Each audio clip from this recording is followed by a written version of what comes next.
Anies Baswedan sudah mengamankan tiket calon presiden.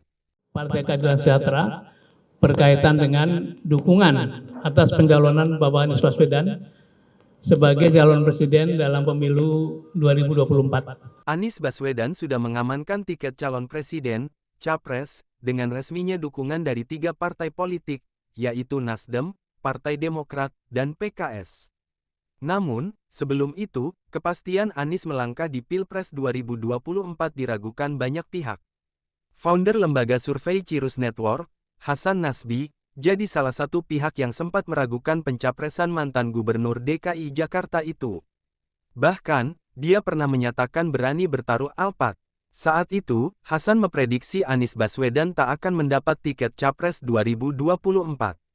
Warganet yang ingat pernyataan tersebut kini menagih janji alpat dari Hasan Nasbi. Ingat ya, tagih janji sama Hasan Nasbi dan kawan-kawannya mobil alpat yang bilang Anies gak dapat tiket Capres, janji adalah hutang, tulis salah satu pegiat media sosial yang diketahui pendukung Anies, Yurisa Samosir, melalui akun Twitternya.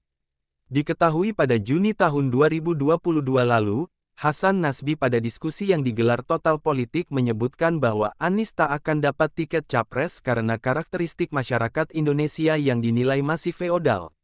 Sebab, masa jabatan Anies sebagai Gubernur DKI berakhir pada Oktober tahun 2022. Kalau menurut saya, kita masih ada setengah-setengah feodalnya, itu realitas hari ini. Jadi, begitu orang punya jabatan, semua orang datang, selain minta tanda tangan. Ngundang ngopi, sekadar bertamu, audiensi foto, dan segala macam, tutur Hasan. Tapi, begitu tidak punya jabatan, jangankan mau keliling-keliling bertemu konstituen, nyari teman foto susah, nyari teman ngopi juga mulai susah, ajudan yang biasanya menyiapkan segala macam sudah nggak ada, imbuhnya. Lalu, apakah Anies bisa maju jadi Capres 2024? Hasan yakin Anies tak akan dapat tiket Capres.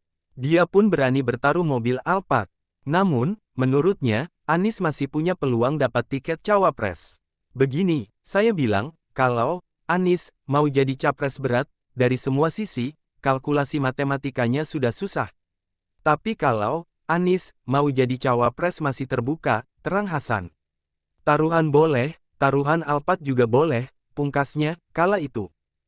Ketua DPW Milinis Sulsel Asri Tada merespons pertemuan antara Ketua Umum Partai Nasdem Surya Paloh dan Ketua Umum Partai Golkar Airlangga Hartarto pada Rabu. Melihat pertemuan itu, ia mengingatkan kembali tagline, semua akan Anies pada waktunya, yang selama ini dipegang para relawan dalam mendukung Anies Baswedan.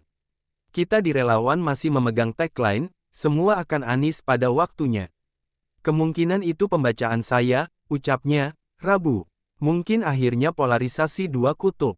Mungkin akan ada satu kutub yang besar dan itu dominan bisa dipastikan menang Pilpres, ujar admin Forkom relawan Anies Baswedan Sulsel ini. Jika Golkar nantinya betul-betul bergabung dengan koalisi perubahan maka besar kemungkinan akan banyak parpol yang bisa terjaring. Mengingat banyak kader yang telah dibesarkan Golkar di partai lain. Di sisi lain, jika kunjungan Nasdem ke Sekber Gerindra PKB sebelumnya juga menjadi signal akan memberikan dukungan ke Anies, maka secara pasti menurut dia itu akan sangat berdampak kepada suara Anies. Apalagi, berdasarkan hasil survei Saiful Mujani Research and Consulting, SMRC, ada 44% pemilih Prabowo Sandiaga yang kini mendukung Anies. Sebanyak 13% pemilih Prabowo Sandiaga juga beralih mendukung Ganjar. Survei ini dilakukan terhadap 1.220 responden di seluruh Indonesia pada 3–11 Desember tahun 2022. Survei tersebut menggunakan metode multi-stage random sampling dengan tingkat toleransi kesalahan, margin of error, sebesar 3,1%. Dan tingkat kepercayaan sebesar 95%.